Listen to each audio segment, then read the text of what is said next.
ریاستی اردو اکیڈمی کی طرف سے تعمیر کردہ اردو مسکن میں آج بچوں کے لیے دارالمطالعہ کا افتتاح ہوا.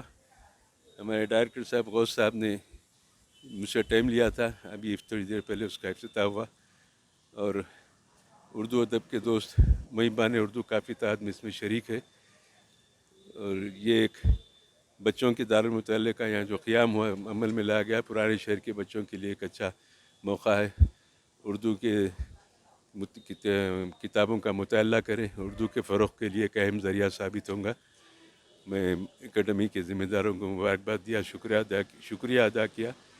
اور ویسے تو ہر بستی میں اس نوعیت کے دارالمطالعہ کی ضرورت ہے، لیکن یہاں پر ایک مقام فراہم ہو گیا، قائم کر دیے، اچھا ہے. اس کے ذریعے بچوں کو موقع ملے گا اردو پڑھنے کا، اردو رسالے پڑھنے کا. یہ اچھا اقدام ہے. اس نوعیت کی سرگرمیوں کو اگر مزید جاری رکھے تو اردو کی ترقی میں کافی معاون ثابت ہوگا. شکریہ. ناظرین، تلنگانہ ریاستی اردو اکیڈمی کی جانب سے آج ایک اہم تاریخی اور انقلابی اقدام کیا گیا.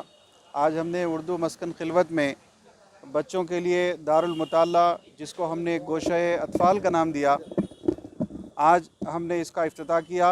افتتاح جناب سید احمد پاشا قادری صاحب عزت مآب MLA نے انجام دیا، اور اس پر رونق تقریب ابھی چل رہی ہے.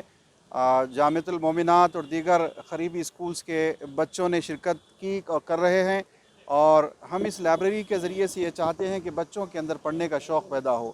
آج جبکہ سماج کے اندر ایک ایسا شدید بحران پایا جا رہا ہے کہ بچے نہ ماں باپ سے کنیکٹ ہیں، نہ بچے کتابوں سے کنیکٹ ہیں، نہ بچے ٹیچر سے کنیکٹ ہو پا رہے ہیں.